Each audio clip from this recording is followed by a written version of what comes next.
Hi, this is Scott Garibay, and today we're going to talk about Dungeons & Dragons, and we're specifically going to talk about what should your player characters be doing in your Dungeons & Dragons campaign. And I specifically want to talk about this through my current weekly Dungeons & Dragons campaign that I am running. I referred to it as Dungeons & Dragons Multiverse campaign. They started in Eberron, they went to Kryn, and then they returned. The player characters chose to return to Eberron, right? There's this little bump in the road where I had this opportunity where they could go to a different realm. I thought it would be really engaging for them.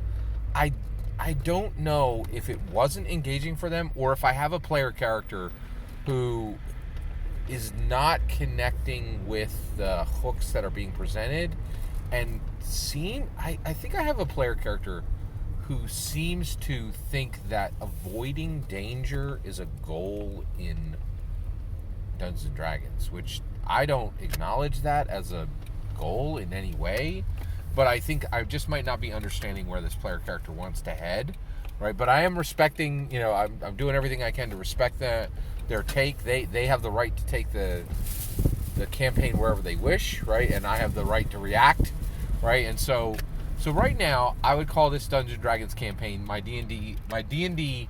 So let me give you the structure on it. This is my D&D weekly campaign that I am running. It is a 2 hour per session game. It runs with Lego. It's pure D&D 5e.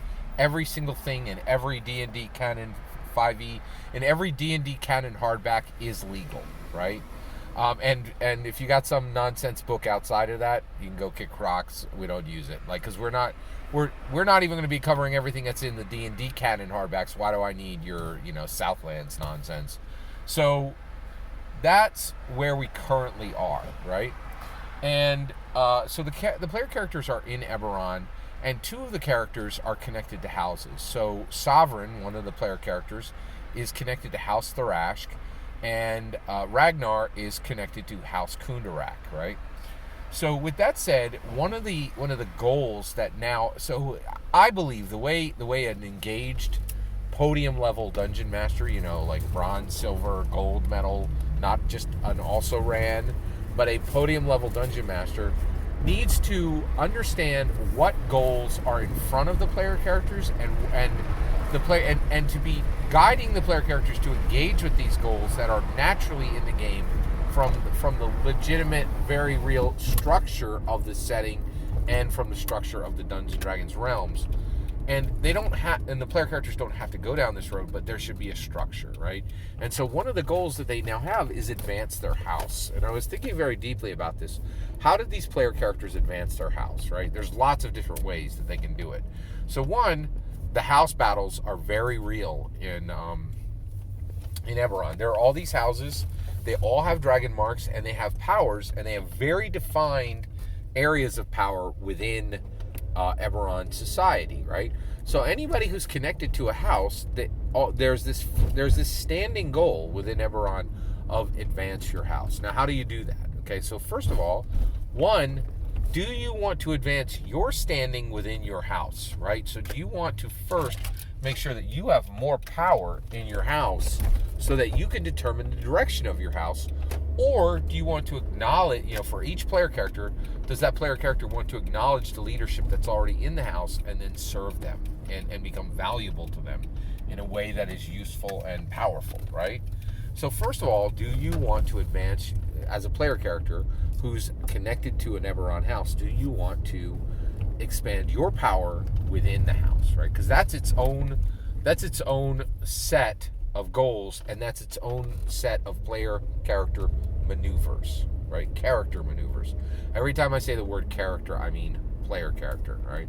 So its own set of character maneuvers. So next, advance the house. And what this means is that House Tharashk advances and gets more power and more money and more wealth and more status and more information in Sharn, in the Moorholds, in Karnath, in the areas that the Silver Flame hold, that they have power, wealth, status, and influence in those areas, right? And so and over, right? Like so this character would be like, I want character sovereign within my current game, would want to, Sovereign is the player character name, would want to advance House Tharashk over House Denieth, over House Orien, right? And so they would want to do this specifically, right?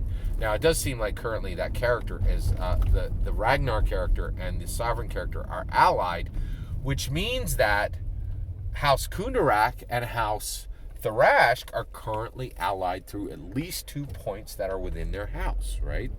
So this is, I think this is really important to realize. So you have, are they going to advance their own position within the house? Are they going to advance the position of the house itself, right? And the reality is, one thing that I'm convinced of is, if player characters do not engage with the hooks, right, there should be some consequence for that, right? If they're not advancing their house, then other houses are going to advance, right? And you should, and the characters should understand, if you don't engage with these kind of freestanding goals, other entities, the non-player characters certainly are, and they're going to start advancing in ways that your choices have made it so that you fail to advance. Every single word of that is my humble opinion. What's important is when I get to hear your humble opinion, when you get into the comments and send your traffic. Please consider liking, subscribing, and have a wonderful millennium.